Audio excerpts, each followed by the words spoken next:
दोस्तों, आज के इफेक्टनर के लर्निंग वीडियो ट्यूटोरियल में हम इंग्लिश के वर्ड वर्कर के डिफरेंट मीनिंग को समझेंगे। फिर वर्ड वर्कर को यूज़ करते हुए इंग्लिश में 3 सेंटेंसेस बनाएंगे और उन सेंटेंसेस की ट्रांसलेशन करेंगे उर्दू और हिंदी में। ट्यूटोरियल गौर से सुनिएगा क्योंकि आखिर में है एक छोटा सा टेस्ट। तो शुरू करते हैं जी अपना आज का इफेक्टनर का लर्निंग वीडियो ट्यूटोरियल। दोस्तों, वर्ड वर्कर वर्क से निकला है। वर्क का मतलब होता है काम और वर्कर काम करने वाला। इसके अलावा वर्कर कारकुन को भी कहते हैं। जिस तरह किसी पॉलिटिकल पार्टी का वर्कर होता है तो उसे पॉलिटिकल वर्कर कहा जाता है। चलें अब वर्ड वर्कर को यूज़ करते हुए इंग्लिश में 3 सेंटेंसेस बनाते हैं, उनकी ट्रांसलेशन को समझते हैं। पहला सेंटेंस है he is a fast worker.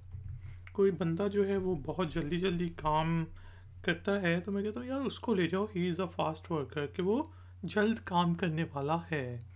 He is a fast worker.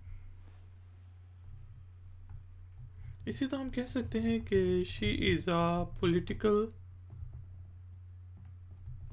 Worker, कि वो किसी शायद सियासी जमात की कारकुन है तो हम कहेंगे she is a political worker, वो एक सियासी कारकुन है।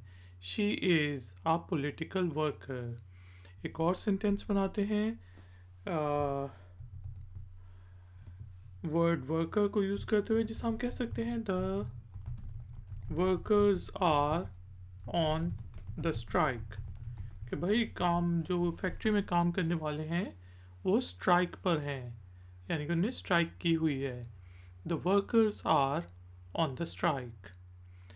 दोस्तों, उम्मीद है आपको वर्ड वर्कर का मीनिंग अब समझ आ गया होगा।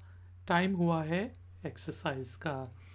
एक्सरसाइज के तौर पे आपने इंग्लिश के वर्ड वर्कर को यूज़ करते हुए एक छोटा सा इंग्लिश में सेंटेंस बनाना है और उसे नीचे दिए गए कमेंट्स बॉक्स में पोस्ट कर देना है। मैं आपको चेक करके बताऊंगा कि उसमें कोई गलती तो नहीं। क्वेश्चंस और कमेंट्स के लिए आप कमेंट्स बॉक्स को यूज़ कर सकते हैं। वीडियो पसंद आई हो तो लाइक का बटन ज़रूर प्रेस करें और हो सके तो वीडियो को शेयर भी करें। अगर आप नए हैं तो चैनल की सपोर्ट के लिए और नई नोटिफिकेशंस के लिए चैनल को सब्सक्राइब ज़रूर कर दें और चैनल के बेल आइकॉन को भी प्रेस कर दें। आपको थैंक यू कहता हूँ इफेक्टनर वीडियो ट्यूटोरियल्स की जानिब से। मिलेंगे एक और नए वीडियो ट्यूटोरियल में। Until then, take care, keep learning, keep enjoying. Good day.